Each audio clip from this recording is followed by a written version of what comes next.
নমস্কার বন্ধুরা, আজ 23 সেপ্টেম্বর সকাল 7টা। বালির উবুদে আজ আমাদের দ্বিতীয় সকাল। আমরা সবাই তৈরি হয়ে গেছি সাইট সিইং এর জন্য। আজ যাব বালির মোস্ট সিনিক এবং আইকনিক উলুন্দানু টেম্পল, সেই সঙ্গে হান্ডারা গেট এবং লেকে লেকে ওয়াটারফলস। এই তিনটি জায়গা নর্থ বালিতে অবস্থিত। এর সঙ্গে আমরা ওয়েস্ট বালির তামানায়ং টেম্পলও যোগ করেছি।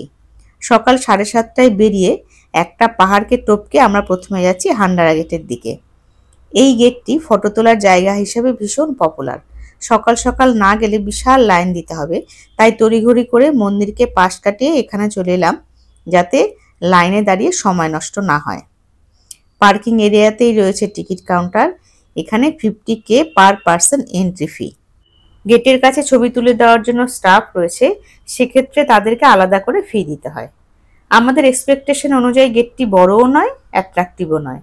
বালির রাস্তাঘাটে অনেক গেট এরকম আমরা দেখতে পেয়েছি। ওই পাহাড়টা ক্রস করে আমরা এখানে এলাম। গেটের ওপাশে রয়েছে গল্ফ কোর্স এবং রিসর্ট। এক একজনকে খুব সামান্য সময় দেওয়া হয় গেট পর্যন্ত যাওয়ার এবং আসার জন্য। এর মধ্যে ছবি তোলা, দেখা সবই করতে হবে। তবে ওদেরকে দিয়ে ছবি তোলালে খানিকক্ষণ বেশি সময় দেয়। যাই হোক, আমাদের কাছে এটা মোটেও ওয়ার্থ ইট মনে হয়নি। আপনারা যদি আসেন তাহলে দূর থেকে দেখে ছবি তুলে নিতে পারেন, অথবা জায়গাটি স্কিপও করতে পারেন। এখন আমরা যাচ্ছি উলুন্দানু টেম্পল। হান্ডারা গেট থেকে মাত্র 3 কিলোমিটার। 7 মিনিটেই পৌঁছে গেলাম এখানে। এই হচ্ছে ticket counter. 75K per person entry fee নিল। টিকিট স্ক্যান করে ভেতরে ঢুকতে হচ্ছে। আর এই হচ্ছে টিকিট। এত সুন্দর সাজানো গোছানো এই মন্দির চত্বরটি। রং বেরঙের ফুলের গাছ, ছোট বড় নানা ধরনের গাছ, লেক, পাহাড়, অভিনব সব ক্যাফে, রেস্টুরেন্ট, সব মিলিয়ে চোখ জুড়িয়ে যাওয়া দৃশ্য চারিদিকে। তার মধ্যে উপরি পাওনা হিসেবে সব সুন্দর সুন্দর স্পট করে রেখেছে ছবি তোলার জন্য। এখন আমরা মন্দির প্রাঙ্গণে ঢুকলাম। এই মন্দিরটি জলের দেবী দানুকে উৎসর্গ করে তৈরি করা হয়েছে। তবে মন্দিরের ভেতরে কোন দেবতা বা দেবী পূজিত হন সেটা তো দেখতে পাই না আমরা, কারণ বালিনিজ হিন্দু ছাড়া কেউই মন্দিরের গর্ভগৃহে ঢুকতে পায় না। কোনো একটি অনুষ্ঠান সেরে স্থানীয় লোকেরা বেরিয়ে আসছে মন্দিরের ভেতর থেকে। খেয়াল করে দেখুন, সবাই বিশেষ ধরনের পোশাক পরে রয়েছে এবং সকলের হাতেই কিছু না কিছু রয়েছে। হাতে তৈরি সুদৃশ্য কিছু জিনিস মাথায় করে বয়ে নিয়ে যাচ্ছে কয়েকজন। গতকাল তীর্থ এম্পুলেও এইরকম প্রসেশন দেখছি। আর যেটা নতুন দেখছি সেটা হলো এই সুদৃশ্য পালকিটি। এখানে সাপের একটি স্ট্রাকচারও রয়েছে। লেকের জলে অনেকে বোটিং করছে। পাহাড় দ্বারা বেষ্টিত এই লেকটির নাম বেরাতন লেক। আর এই লেকের জলে প্রায় ভাসমান মন্দিরটি 11 তলা বিশিষ্ট এবং শুনলাম এটি শিব পার্বতীকে উৎসর্গ করে তৈরি করা হয়েছে। বালির সবচেয়ে সুন্দর এবং আইকনিক টেম্পল এটি। পাশেই দেখুন এই স্ট্যাচুটা, মনে হয় গরুরের স্ট্যাচু। আমরা মন্দিরের পাশ দিয়ে লেকের ধার দিয়ে ওপাশে যাচ্ছি, দেখি ওপাশে কি রয়েছে। মনোরম এখানকার ওয়েদার, কড়া রোদও কষ্ট হচ্ছে না। অনেকটা হিল স্টেশনের মতো ওয়েদার এখানে। চলে এলাম এ পাশে। আর দেখুন এখানকার কিরকম দৃশ্য। কত রং বেরঙের ফুল, যতই দেখছি মোহিত হয়ে যাচ্ছি। কি সুন্দর কনসেপ্ট দেখুন ফুল গাছ লাগানোর। আর জলের মধ্যে হেঁটে চলে বেড়াবারও কি দারুণ ব্যবস্থা। ফটো তোলার কি অসাধারণ সব জায়গা। এইসব দেখে শুনেই মানুষ পাগলের মতো ছুটে আসে এখানে। আসলে প্রত্যেকটা জায়গায় এখানে ফটোজেনিক। এখানেও রয়েছে ক্যাফে। এইসব দেখতে দেখতে আমাদের কখন যে ঘন্টা দেড়েক কেটে গেল বুঝতেই পারিনি। এখন আমরা আবার ওপাশে চলে যাচ্ছি। সব দেখে শুনে এখন আমরা বেরিয়ে যাচ্ছি। এই হচ্ছে সেই মূল মন্দির যেখানে ওরা প্রেয়ার করে। বাইরে লেখা রয়েছে এটা হোলি প্লেস, ভেতরে ঢোকা বারণ। মন্দিরের গেটের কারুকার্যগুলোই শুধু আমরা বাইরে থেকে দেখতে পেলাম। যেখান দিয়ে ঢুকেছিলাম মন্দির প্রাঙ্গণে সেখান দিয়ে আবার আমরা বেরিয়ে চলেছি। এপাশে দেখুন বোটিং করার জায়গা। আমাদের পরের সাইট সিইং স্পট লেকে লেকে ওয়াটারফলস।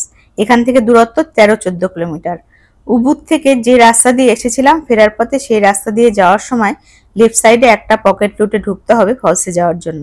মন্দির থেকে বেরোনোর পথে দেখুন কি সুন্দর অর্কিড ফুল ফুটে আছে। ঢোকার সময় খেয়াল করিনি। মন্দির থেকে বেরিয়ে লেকে লেকে ওয়াটারফলস পৌঁছতে গাড়িতে সময় লাগলো 40 মিনিট। এখানে এন্ট্রি ফি লাগলো 50K পার পার্সন। ফলস পর্যন্ত পৌঁছতে হেঁটে 20-25 মিনিট সময় লাগে।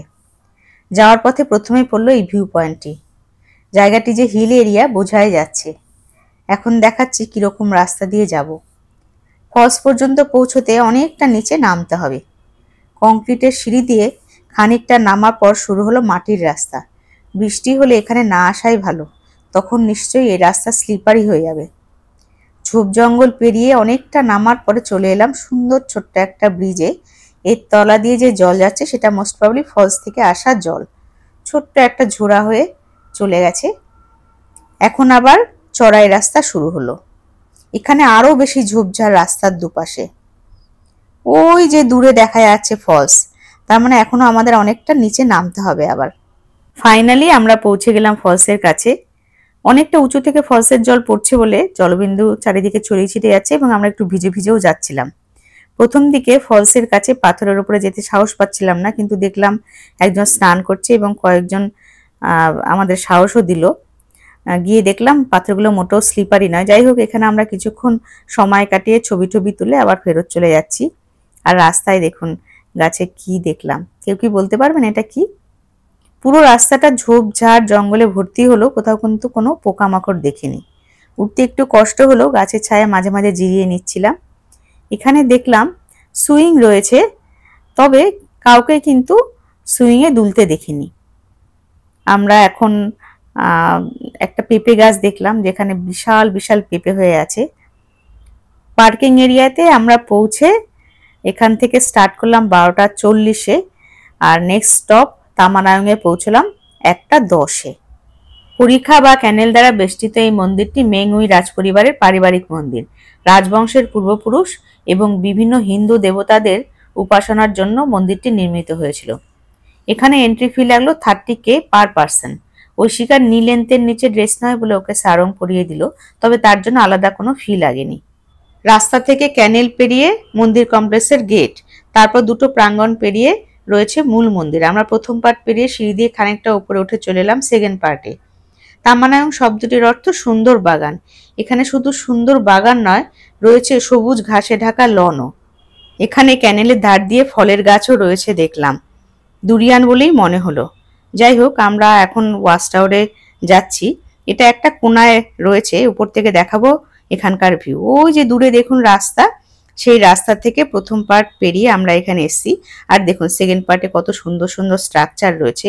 আর ওই দূরে যে দেখতে পাচ্ছেন অনেকগুলো প্যাগোডা শেপের মন্দির, সেটাই হচ্ছে মূল মন্দির, তবে সেখানে কিন্তু ট্যুরিস্টদের ঢুকতে দেওয়া হয় না। আর এই যে ফুল গাছটা দেখতে পাচ্ছেন, এটা বালির অনেক জায়গাতে দেখতে পেয়েছি, খুব সুন্দর গন্ধ। এটাই বালির বিশেষ ফুল। বালির সব মন্দিরেই দেখেছি স্থানীয় লোকেরা রিচুয়াল সেরে বেরিয়ে আসছে, কিন্তু এখানে দেখলাম না। কারণটা আপনারা যদি আন্দাজ করতে পারেন তাহলে কমেন্ট বক্সে জানিয়েন। মূল মন্দির কমপ্লেক্সে ঢোকা না গেলেও কমপ্লেক্সের চারিদিকে রাস্তা করা আছে, সেখান থেকেই মন্দির দেখা যায়। সেখানেই যাচ্ছি এখন আমরা। প্রাচীর দিয়ে ঘেরা মূল মন্দির কমপ্লেক্স, আর তার পাশে এরকম রাস্তা। এখান থেকেই দেখছি ভেতরটা। দেখুন এখানেও রয়েছে ক্যানেল এবং ক্যানেলের মধ্যে পদ্ম ফুল গাছ লাগিয়েছে। এই মন্দিরটি ইউনেস্কো ওয়ার্ল্ড হেরিটেজের একটা সাইট। আমরা সকাল 7:30 থেকে বিকেল 5:30 অবধি আজ গাড়ি বুক করেছি 800K দিয়ে। চলে এলাম আমরা একদম পেছনে। এখান থেকে দেখুন মন্দিরগুলোকে খুব সুন্দর দেখা যাচ্ছে।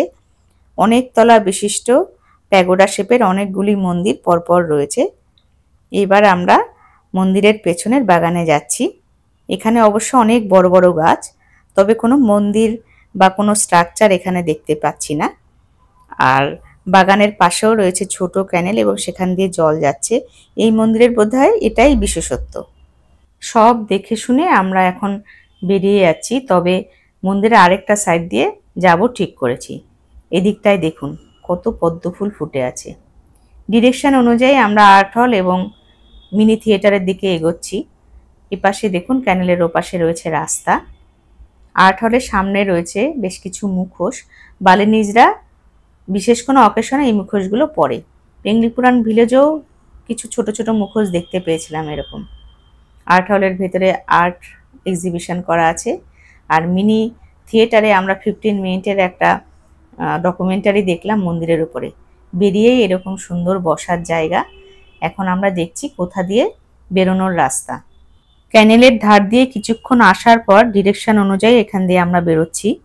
আর বেরিয়েই এখানে পেলাম একটা ছোট্ট দোকান, যেখানে কিছু খাবার দাবার কিনতে পাওয়া যায়।